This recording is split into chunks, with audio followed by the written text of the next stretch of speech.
இதோ நான் அவர்களுக்கு சௌக்கியமும் ஆரோக்கியமும் வரப்பண்ணி அவர்களை குணமாக்கி அவர்களுக்கு பரிபூர்ண சமாதானத்தையும் சத்தியத்தையும் வெளிப்படுத்துவேன். ஆண்டவராகிய சர்வ வல்லமையுள்ள தேவன் இந்த வாக்குத்தத்தத்தை கொடுக்கிறார். அந்த தேவன் தம்முடைய ஒரே வார்த்தையினாலே உலகத்தை உண்டாக்கினார் என்று வேதம் சொல்லுகிறது. அவருடைய ஞானத்தினாலே வானத்தையும் பூமியும் சிருஷ்டித்தாராம். அப்படி வானத்தையும் பூமியும் உண்டாக்கின தமது ஒரே வார்த்தையினாலே உண்டாக்கின தேவன் உங்களுக்கு ஒரு வாக்குத்தத்தத்தை கொடுக்கிறார்.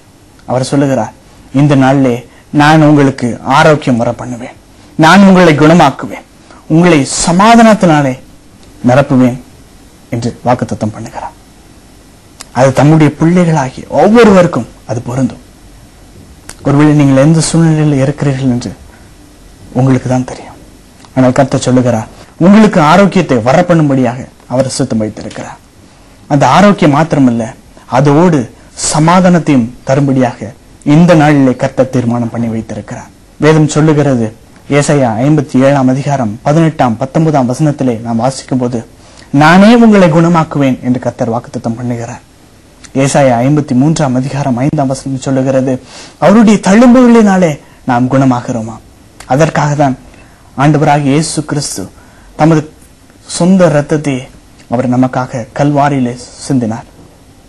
வேதம் சொல்லுகிறது, அவர் தாமே நம்முடைய பாடுகள் எல்லாவற்றையும் ஏற்றுக்கொண்டார், நம்முடைய துக்கங்கள் எல்லாவற்றையும் அவர் தாமே சுமந்து கொண்டார்.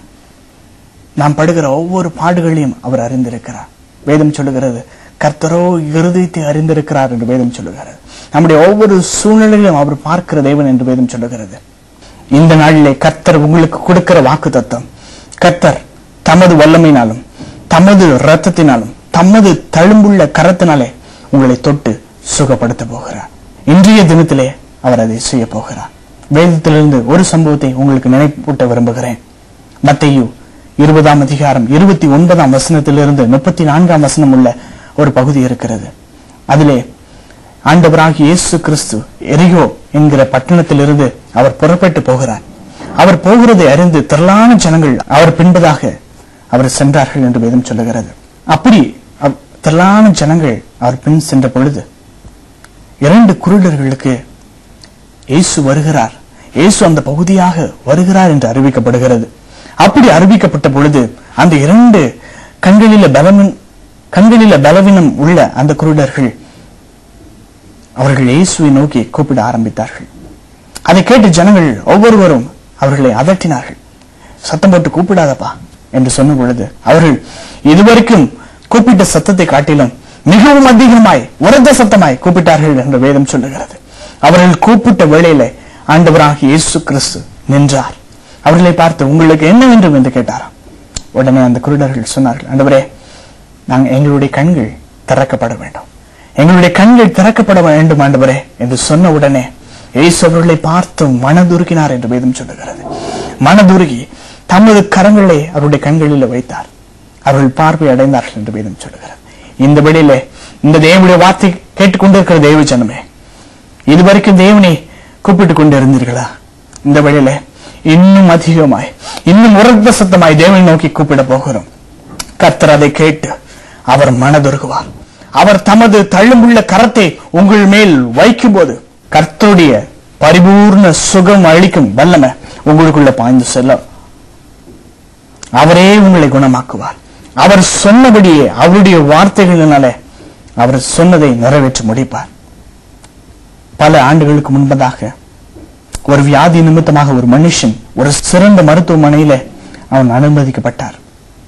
பல டெஸ்டுகள் எடுத்து பார்த்த பிறகு மருத்துவர்கள் சொன்னார்கள், இது மிக கொடியதான வியாதி, இதிலிருந்து உங்களை விடுவிக்க முடியாது, இன்னும் சில நாட்களிலே நீங்கள் மரித்து போவீர்கள், உங்களுடைய உறவினர்கள் எல்லாருக்கும் இந்த செய்தியை தெரியப்படுத்துங்கள் என்று சொன்னார். இதை கேட்ட அந்த மனிதனுக்கு தன்னுடைய உள்ளம் உடைய ஆரம்பித்தது. அவர் கண்ணீரோடு இருக்கும்போது ஒரு நற்செய்தி அவருக்காக காத்து கொண்டிருந்தது. அந்த நற்செய்தி சொல்லும்படியாக தேவனுடைய ஊழியக்காரர் வந்தார். அவர் ஆண்டவராகிய இயேசு கிறிஸ்துவை குறித்து அந்த மருத்துவமனையிலே சொல்லிக் கொண்டு வந்தார். இந்த மனிதனை பார்த்து அந்த தேவனுடைய ஊழியக்காரர் சொன்னார், கர்த்தர் உங்களுக்கு சுகத்தை கொடுக்க முடியும், கர்த்தர் உங்களுக்கு பரிபூர்ண சுகத்தை இந்த நாளிலே கர்த்தர் கொடுக்க போகிறார் என்ற ஒரு நம்பிக்கையான வார்த்தையை அவர் சொன்னார். இதை கேட்ட உடனே அந்த மனிதர் மிகுந்த விரக்தியினாலே அவர் சொன்னார், ஐயா, நான் சிறப்பான மருத்துவமனையில நான் இருக்கிறேன். அந்த டாக்டர்களே சொல்லிவிட்டார்கள் நான் பிழைக்க மாட்டேன். உங்கள் தெய்வம் எனக்கு நம்பிக்கை ஊட்ட முடியுமா, என்னை சுகப்படுத்த முடியுமா என்று ஒரு கேள்வியை கொடுத்தார். அதற்கு அந்த ஊழியக்காரர் ஒரு பதிலை கொடுத்தார். அவர் சொன்னார், இது மனுஷனால் கூடாதுதான், ஆனால் தேவனால் கூடும் என்று சொன்னார். இது மனுஷனால் கூடாதுதான், ஆனால் தேவனால் கூடும். வேதம் சொல்லுகிறது, தேவனால் கூடாத காரியம் ஒன்றுமில்லை என்று வேதம் சொல்லுகிறது. அதை நம்பின உடனே என்னோடு கூட ஜெபியுங்கள், கர்த்தர் இந்த வழியில ஒரு அற்புதத்தை செய்வார் என்று அந்த ஊழியக்காரர் சொன்னார். உடனே அந்த மனிதர் தன்னுடைய கண்களை மூடினார். கண்களில் இருந்து தார தாரையாய் கண்ணீர் உருண்டோடியது.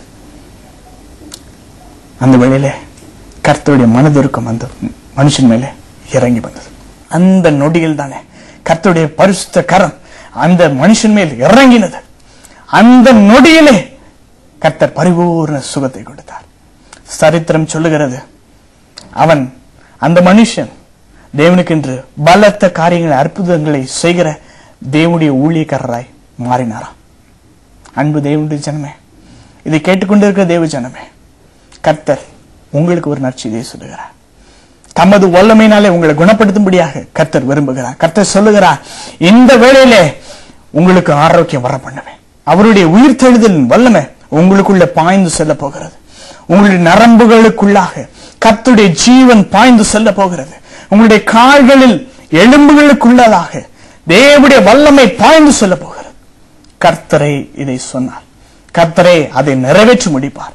சங்கீதம் 30ஆம் அதிகாரம் 2ஆம் வசனம் சொல்லுகிறது, நான் கர்த்தரை நோக்கி கூப்பிடுவேன், அவர் நம்மை குணமாக்குவார். கேட்டுக்கொண்டிருக்கிற தேவஜனமே, இந்த வாக்குத்தத்தத்தை உங்களுக்கு மீண்டுமாக நான் வாசிக்கிறேன்.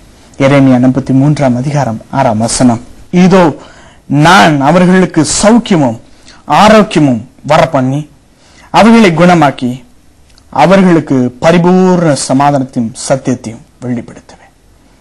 கர்த்தர் இந்த வாக்குத்தத்தத்தை உங்களுடைய வாழ்க்கையில இந்த வேளையில கர்த்தர் நிறைவேற்ற போகிறார். என்னோடு கூட சேர்ந்து தேவனை இன்னும் அதிகமாய் உரத்து சித்தமாய் கூப்பிட போகிறோம். கர்த்தருடைய வல்லமை, கர்த்தருடைய கரம் உங்கள் ஒவ்வொருவர் மேலும் பலமாய் இறங்க போகிறது. ஜெபிக்கலாமா? எங்கள் நேசிக்கிற எங்கள் நல்ல ஆண்டவரே, இந்த வேளையில உம்மை நோக்கி கூப்பிடுகிறோம் அப்பா.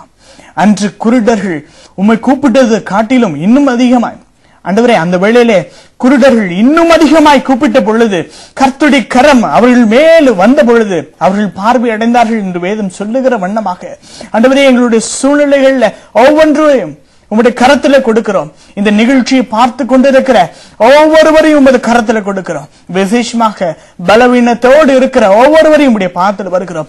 கால்களில பலவீனத்தோடு உட்கார்ந்து எழுந்திருக்க முடியாதபடி ஆண்டவரே பலவீனத்தோடு இருக்கிற ஒவ்வொரு பிள்ளைகளுக்காக நான் ஜெபிக்கிறேன். கர்த்தருடைய வல்லமை பாய்ந்து செல்லுவதாக, அவருடைய கால்கள் எலும்புகளுக்குள்ளாக ஒரு புதிய வல்லமை செயல்படுவதாக, கர்த்தருடைய கரம் ஆண்டவரே இந்த வேளையில ஒரு அற்புதத்தை செய்வீராக. உமது ஜீவன் அவர்களுக்குள்ள பாய்ந்து செல்லும்படியாக கெஞ்சி மண்டாடுகிறோம். இப்பொழுது கூட நரம்பு மண்டலங்களினாலே பாதிக்கப்பட்டு செயலற்று இருக்கிற ஒவ்வொரு உறுப்புகள் உடைய தேவனுடைய பிள்ளைகளுக்காக ஜெபிக்கிறேன். கர்த்தருடைய பரிபூர்ண சுகத்தை, பரிபூர்ண சமாதானத்தை உண்டு பண்ணும் வல்லமை இந்த வேளையில அவர்கள் மேல தங்கி இருக்கும்படியாக ஜெபிக்கிறேன். நீர் அவர்களை தொடுவீராக. இப்பொழுது ஒரு புதிய வல்லமை அவர்களுக்குள்ள பாய்ந்து செல்லுவதாக. பரிபூர்ண சுகத்தை நீ கொடுக்க போகிறீர்கள். அதுக்காக நெஞ்சோடு துதிக்கிறோம். பலவீனத்தோடு இருக்கிற ஆண்டவரே ஒவ்வொரு பிள்ளைகளுக்காக ஜெபிக்கிறேன். விசேஷமாக பலவீனத்தோடு இருக்கிற சிறு பிள்ளைகளுக்காக ஜெபிக்கிறேன். ஆண்டவரே காது கேட்க முடியாதபடி அடைத்திருக்கிற ஒவ்வொரு பிள்ளைகளுக்காக ஜெபிக்கிறேன். கர்த்தருடைய வல்லமை பாய்ந்து செல்லுவதாக. உமது இரக்கம் இந்த வேளையில ஆண்டவரே ஒரு அற்புதத்தை கட்டளையிடுவீராக. அப்படி செய்ய போகிறதுக்காக நெஞ்சோடு துதிக்கிறேன். நீர் இந்த நாளிலே வாக்குத்தத்தம் பண்ணினபடியே நீர் ஒரு ஆரோக்கியத்தை வர பண்ண போகிறீர். அதுக்காக நெஞ்சோடு துதிக்கிறேன். விசேஷமாக சமாதானம் இல்லாதபடி இருக்கிற குடும்பங்களுக்காக ஜெபிக்கிறேன். ஒவ்வொரு குடும்பத்திலும் ஆண்டவரே கர்த்தருடைய பரிபூர்ண சமாதானத்தை தருவேன் என்று வாக்குத்தத்தம் பண்ணினீரே. இந்த வேளையில ஒரு பரிபூர்ண சமாதானம் கடந்து வரும்படியாக ஜெபிக்கிறேன். உமது கரத்தை வையும். இந்த குடும்பத்தில் இருக்கிற ஒவ்வொருவரோடும் நீர் இருப்பீராக. உமது கரத்தை அவர்கள் மேல் வைப்பீராக. அப்பொழுது அவர்கள் ஆரோக்கியம் அடைவார்கள் என்று நாங்கள் நம்புகிறோம். ஆண்டவரே நீர் அப்படிப்பட்ட ஒரு அற்புதத்தை செய்ய போகிறீர். அதுக்காக நெஞ்சோடு துதிக்கிறார். சமாதானத்தை கொடுக்க போகிறேன். நன்றியோடு துதிக்கிறோம்.